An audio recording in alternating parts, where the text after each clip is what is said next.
So please let me know if you can hear me. I have my mic on today because it's been raining hard all day.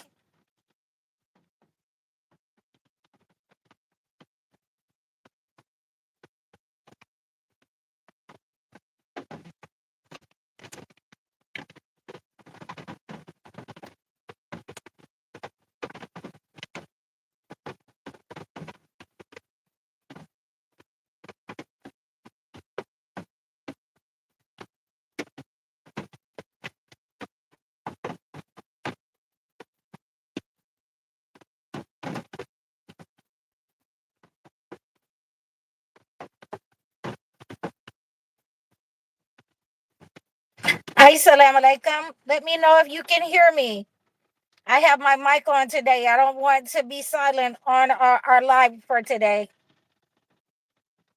Welcome.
Assalamu alaikum. Please hit the like button.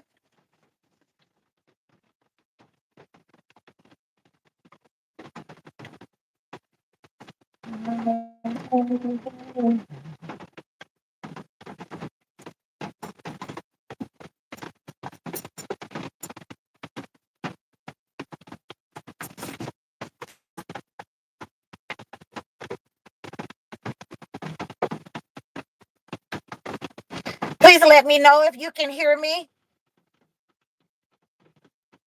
Put a 1 in the chat if you can hear me.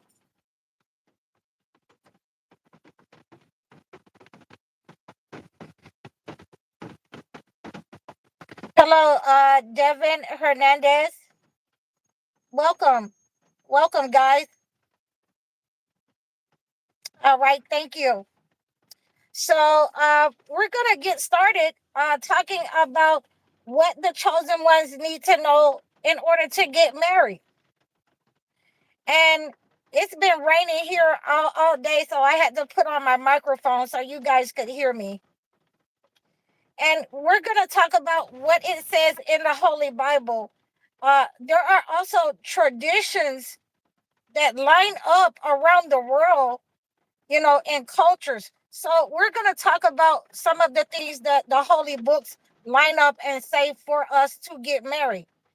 The first thing that I'm going to tell you is that both the male and the female should be virgins when they get married, because you do not want somebody coming into the relationship, and they have attachments. They have attachments of what somebody else was doing with them, and they have attachments of negative entities watching porn. So that these types of understandings given by the Holy Book is very necessary, as we understand that the first marriage was between Adam and Eve in Genesis, in the Holy Bible. So those are the ways that we have to be able to abide by the Holy Book, to abide by the marriage, getting into a marriage. You don't want to get into a marriage, bringing that extra baggage into a fresh marriage. So when you are both virgins, then you're pure. You're coming in. You're learning each other. You don't have that. Somebody. The baby mama and the baby daddy dramas. We don't have somebody on child support.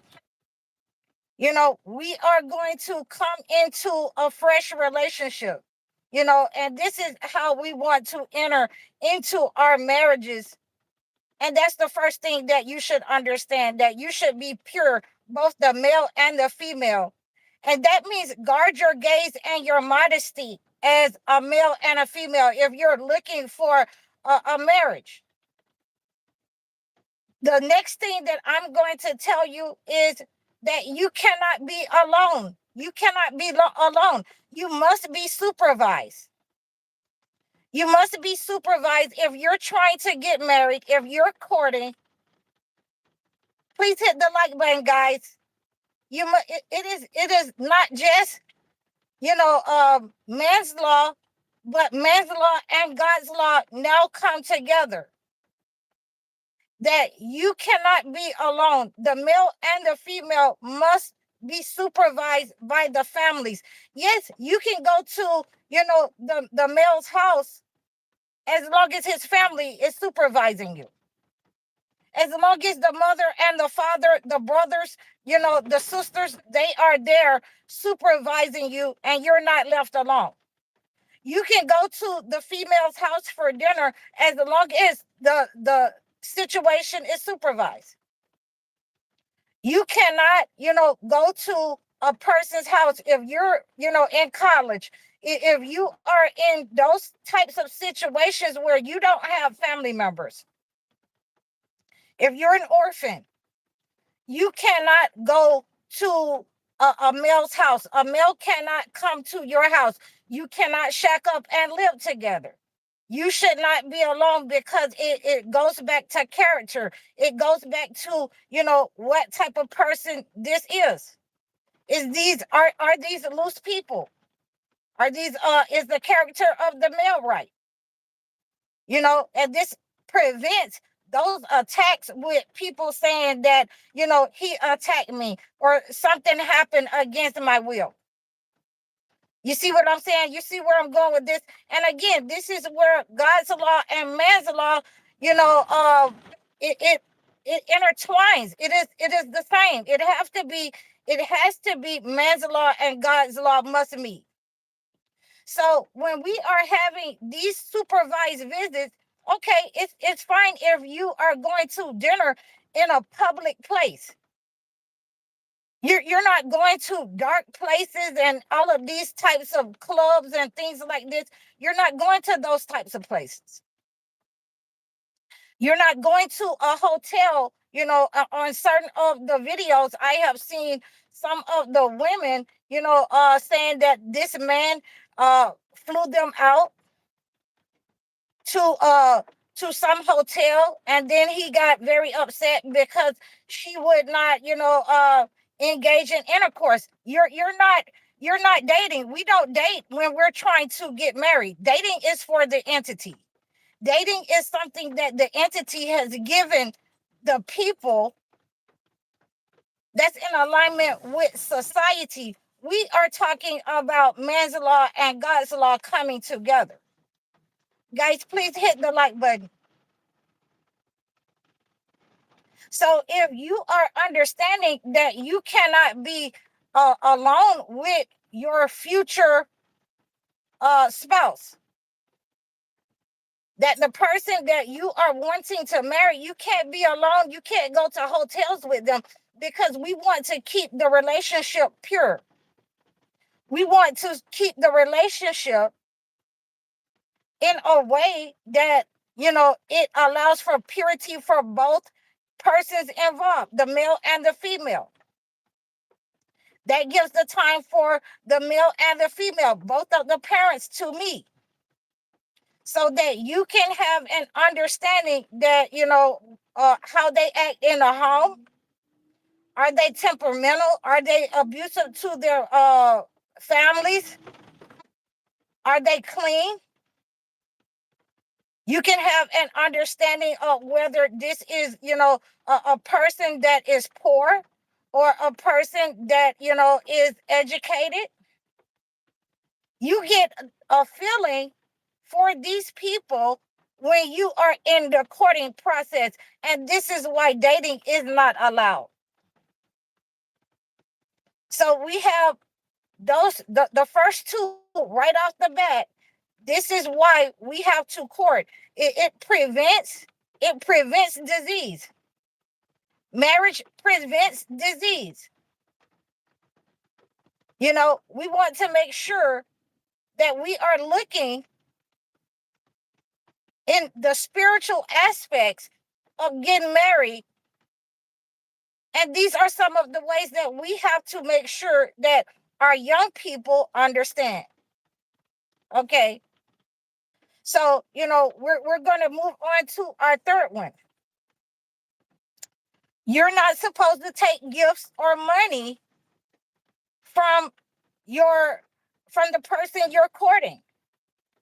You're not supposed to take money from the person that you are courting. So if you are a female courting a man, I don't know why they want to call me. If they don't give me. So if you are courting a man and he wants to take you out to dinner, that is fine as long as it's not considered, that you're going to give me, intercourse for this dinner. That's fine. As long as he understands, as long as the parents have the supervised knowledge that you're going to dinner, and you in many cases you will be asked to take a sister or a brother with you, so that you don't get there and then he decide, oh well, I paid for this, so I want this. You're not allowed to take money. You're not allowed to take gifts from the person that you're courting. You're not allowed to expect, sexual favors from the person that you're courting. So all of these types of visits are supervised. Now, in many cases, this is where we get to, the financial part of this. Once you have seen that this is a clean person, once you've seen that this is an educated person, once you have seen that he is, well-to-do, the male should be able to take care of the female. He should be able to house her. And in many cases many cultures around the world, you will have to give a dowry to the parents. You will have to give a dowry to the female so that she has money, so that if the relationship doesn't work out, especially if you want her to be a housewife and not to work outside the home, you have to give a dowry. The family, the parents have to give a dowry.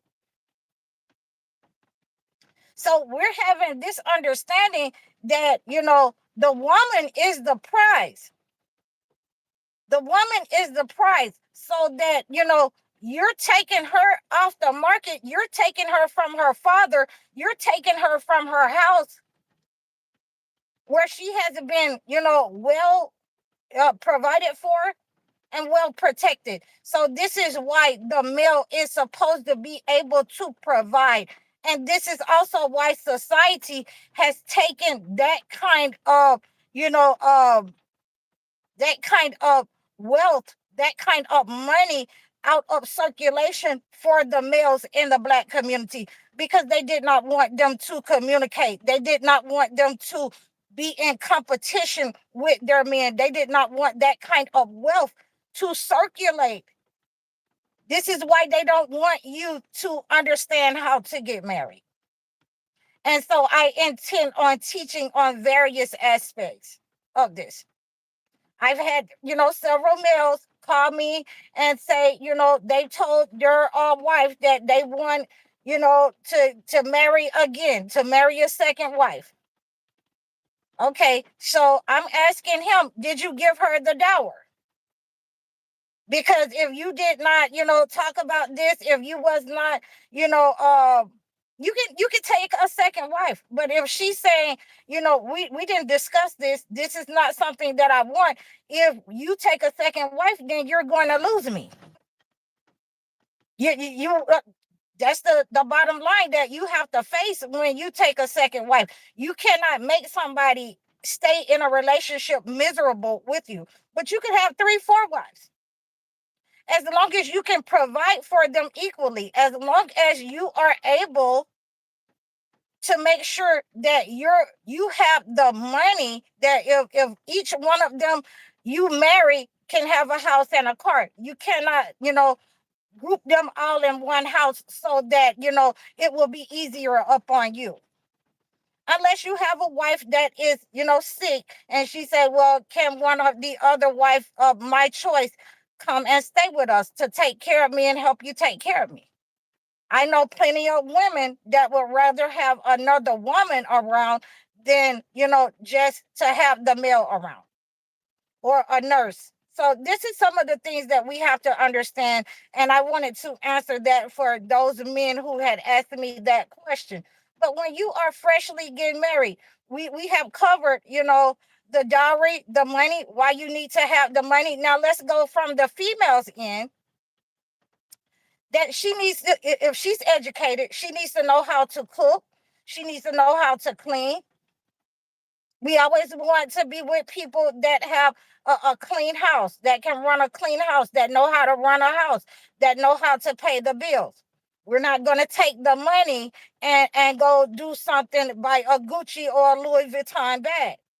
In my case, I'm going to buy a Louis Vuitton scarf. Okay, but that's neither here nor there. So, so she needs to know how to do certain things. The more educated she is, and this is why a lot of men do not want an educated woman. They would rather not have her, educated in school or anything like that. They would rather have a very young person in their life. It doesn't matter how old they are.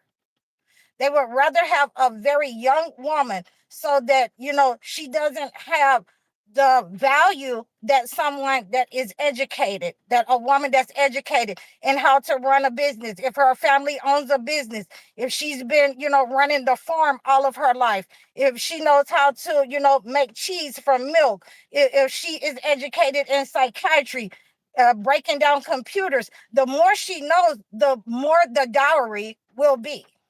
Because her father has put her through college, and she, is able to run a business. She's able to run a house. She has siblings. She's able to help raise the kids, and she becomes more of value. And a lot of men do not want that, when they're choosing a wife. They want somebody who is, how shall I say, that doesn't have that much value. Somebody that is, manageable. They can manage them. So I wanted you to understand that, a lot of people will not go for that kind of marriage. A lot of men will not go for that kind of marriage where she can make more money than him if she's an architect. A lot of women do not want to have a man in their life that, is a hustler, is a pimp, or any of those things above that this society has taught some of these men to be, that's coming to the table with no land, no cattle, and no degrees under their belt. Nobody wants that man that's working, as what should I call them? A pallet jack. Yeah. You know, so we want to make sure that we are skilled and we're getting with people who can take care of us, because if he can say that, I don't want you to work anymore, then, that's what it's going to be. So that's why the dowry is in order, so that, If he decides that he wants another wife, if he decides that he doesn't love her anymore, she just got fat and she's ugly, or whatever he thinks. I don't know what men think, but that's some of the things that I can think of right now. That she'll have a way to take care of herself and the children, and she will not be reliant upon the government. Okay. And he is still obligated to fulfill his duties towards the children. Okay. Okay. So these are some of the things that we have to think about when we are getting married, and when you want to, certainly look at, whether his behavior, whether her behavior is in order or not. Then you want to look at, is she a loose person? Does she dress any kind of way in the home, in front of, her family? Does she dress any kind of way in front of, your family? Absolutely. You want to take her out and see, how she is. Absolutely. You want to take him out and see how his behavior is. Does he antagonize the waiters? Does he talk down to his mother? Does he get angry really quick? So you want to understand some of the red flags. Hello, Samuel. Goodbye, Samuel.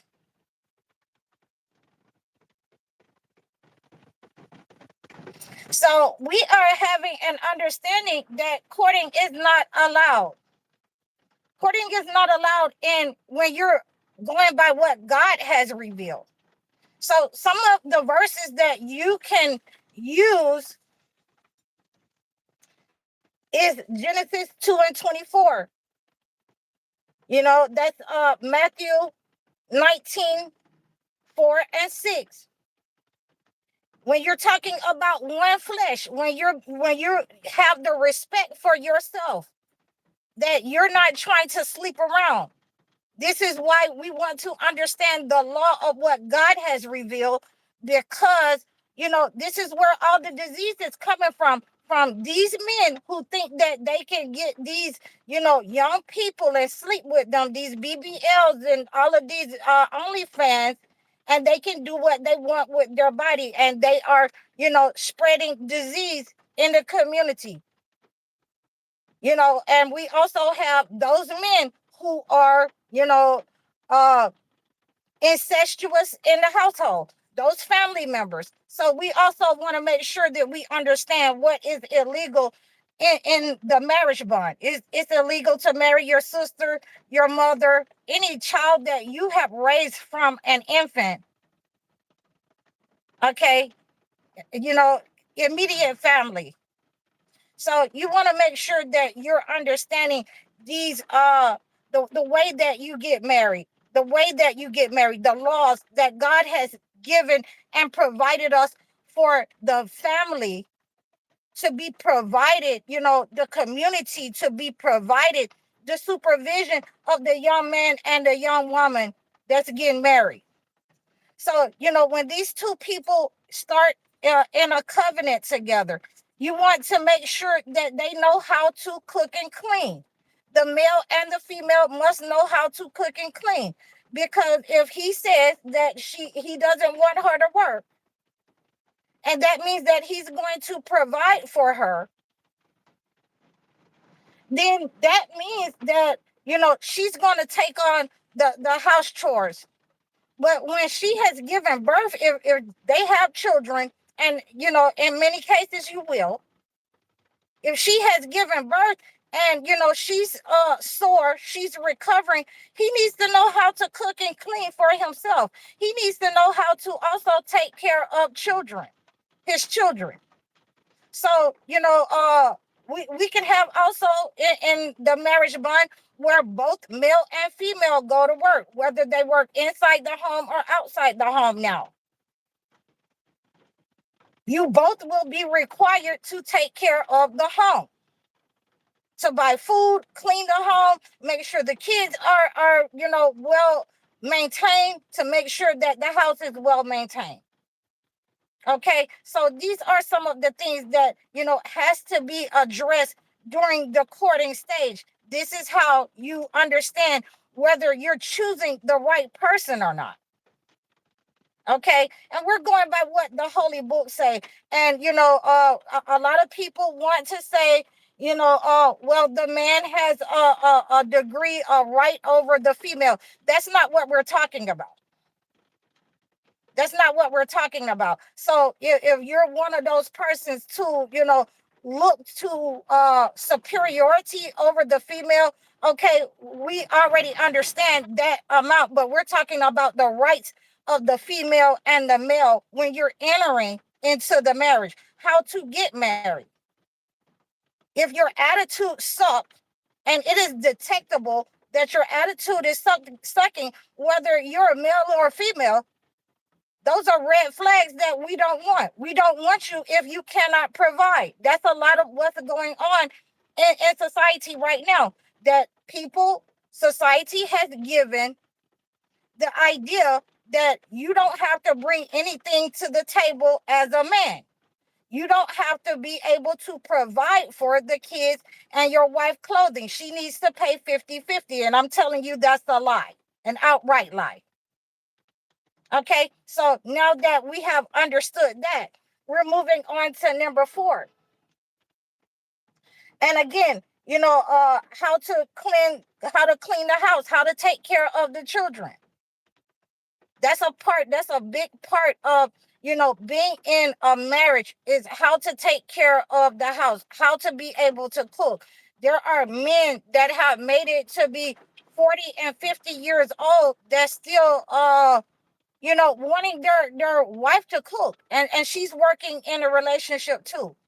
You can also get married if you're poor. I'm not saying that you can't get married if you're poor, but by the same token, he has to be able to provide at least, a place to stay for you.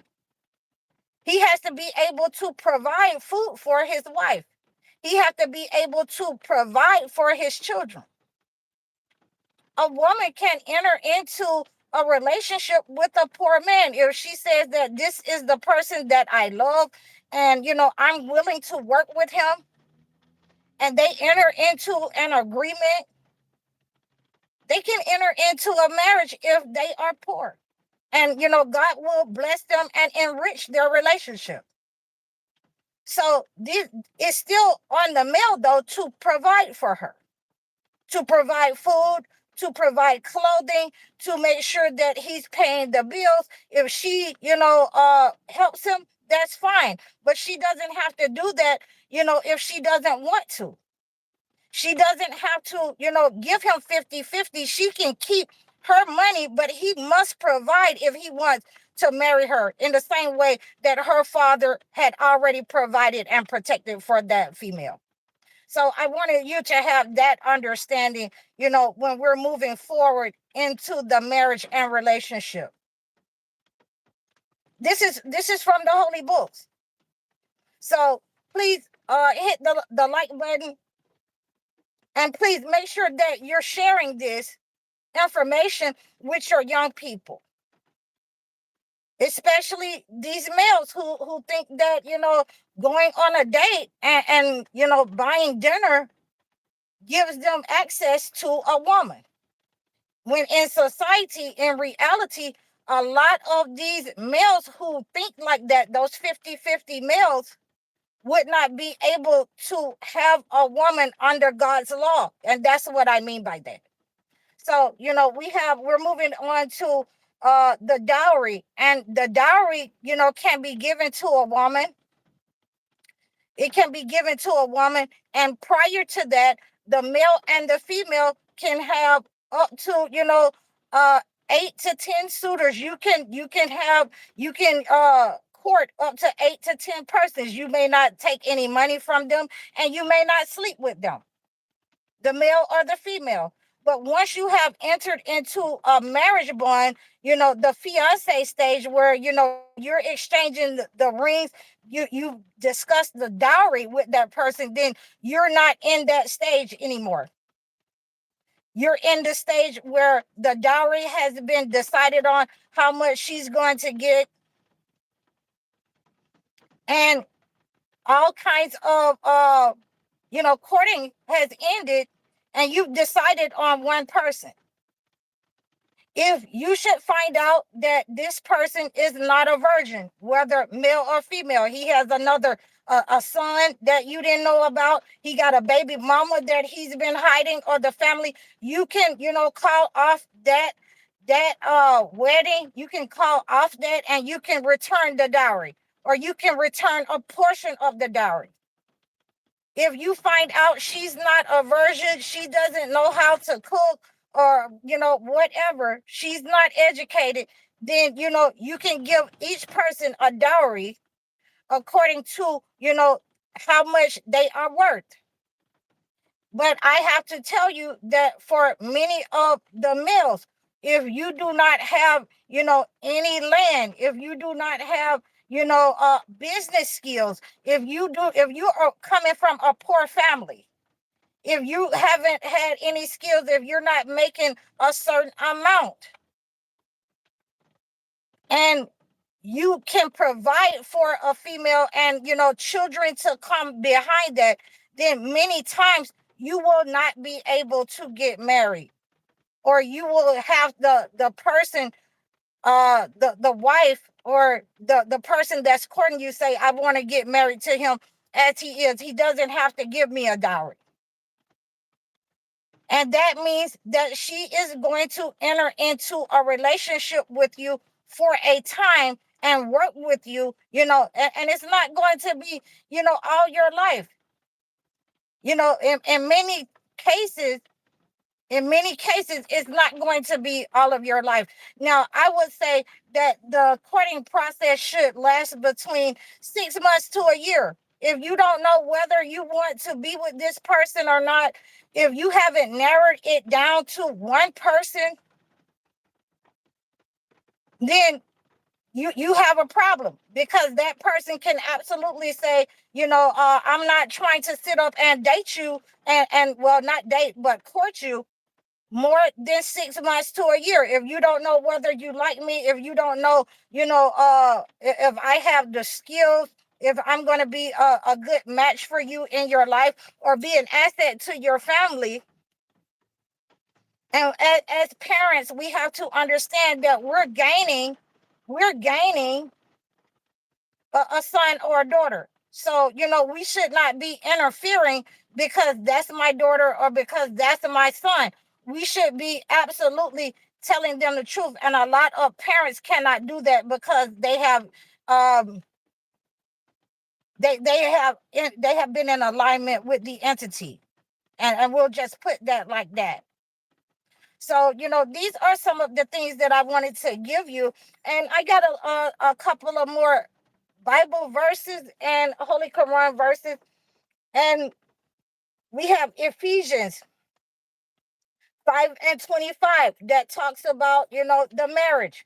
We have 1 Corinthians 13:4-7 that talks about the marriage. And you can go and, compare these verses for yourself. You can compare these verses for yourself. So we have, Surah 4:3. We have Surah 4:129. We have Surah 4:23. So, we want to make sure that we're understanding that what entering into the marriage bond looks like, and what it's supposed to look like, and why you keep attracting the same narcissist is because you haven't researched these laws. A lot of people that I talk to, they know nothing about what I'm talking about, except for what their parents or what their narcissist spiritual leader has told them in the church, that they have to stay in an abusive relationship. And it runs a lot of people off from, marriage. And it starts this, downward spiral in society. As we see, we have, HIV, AIDS everywhere in our communities. And a lot of it is because a lot of these men are sleeping behind each other. A lot of these men have, came out of the holy spaces of trying to get their daughters married, or don't know how to get their daughters married, or do not have the resources to get their daughters married. A lot of parents have come out of the holy spaces of trying to get their son married. Either they do not have the resources of how to get their son married, or they cannot control him in order for him to get married because of the images and things of that nature that is portrayed for males in society. And in this understanding, you need to be practicing abstinence, and you need to be practicing semen retention. Because like I say, nobody don't want anybody's leftover or sloppy best. Again, you have these, family members that, are involved in incest, sacrificing their daughters, sacrificing their sons. Again, nobody wants your sloppy best, your sloppy seconds. Nobody don't want that. Okay, so if you're that type of family, and you turn out your own daughters, you turn out your own sons into porn, going to strip clubs, and you giving them a reprobated mind, watching all kinds of things on TV and all of that, letting them see you do anything, letting them hear you do anything in the household. Then this is what is fueling the disease in our community. Okay. And just think about this, and I want to make it really vivid for you, who those of you who are involved in molestation, like the white guy that we had over the summer, who absolutely, molested his 12-year-old daughter, and his wife took her out of school so nobody would know about it. When you're in these types of families where they have sacrificed you, then nobody wants your second sloppy best. That those little girls are more likely to become strippers or to become preyed upon in society by the dude at the corner store than women who are educated, than women who have become healed. Okay, so we want to make sure that we're standing up in the community and we're teaching our children how to get married. And, we're also holding those parents accountable, especially those women, that are in the home talking about this child is fast and we need to put her out and all of this. And they know that this child has been raped or involved in incest inside the home, and they have let it happen and sacrificed this child. So we're holding people accountable for understanding. The more that you know, the more that you're held accountable for your behavior and what goes on in society. So there's no need to say, well, I don't know. Okay. So, we have the union, we have the one flesh. The union is described as becoming one flesh in Genesis 2:24 and Matthew 19:4-6, symbolizing a deep, comprehensive connection between the husband and the wife. So, like I said, there have been many marriages in the Bible. In the Bible, the Holy Quran, my favorite is Abraham and Sarah. We have, Adam and Eve. We have Jacob and Elizabeth. So these are some of the ways that we know that God's law and man's law come together in order for us to enter into the marriage bond, in order to get our young people married. It is definitely not dating, and it's definitely against the holy books to enter into dating. Dating is fornication, and it's against the holy books. And again, this is why we are having so much disease in our communities, because we have condoned dating and we have thrown away God's law. So I hope that you guys have received this spiritual message I hope that you understand how to get your sons and daughters, how to keep them in line, away from this entity, away from people enticing them with money and gifts and things of that nature when you're in a courting stage. I hope that you understand how to have supervision over the young people so that we're not getting pregnant, we're not coming down with disease, we're not having, dating casual sex. So I thank you guys. I thank you all. I thank you for your support. I thank you for your understanding. I have given you the scriptures so that you can go ahead and look those up. There are other scriptures as well, and I wanted you to have this understanding moving forward, why why we're in peril with our young people, why we want to make sure they're not having gifts, that they are pure, that they know how to get married. This is not being taught in your home. This is not being taught by your preachers. So, we're going to teach it here on my channel so that you understand that the entity is against you getting married. The entity is against your young people getting married in a pure state. They want to, make sure that they enter into fornication, which is against God, which is illegal marriages, illegal, sexual intercourse. So I hope that you receive this message. Please like, share, and subscribe to me over all of my platforms.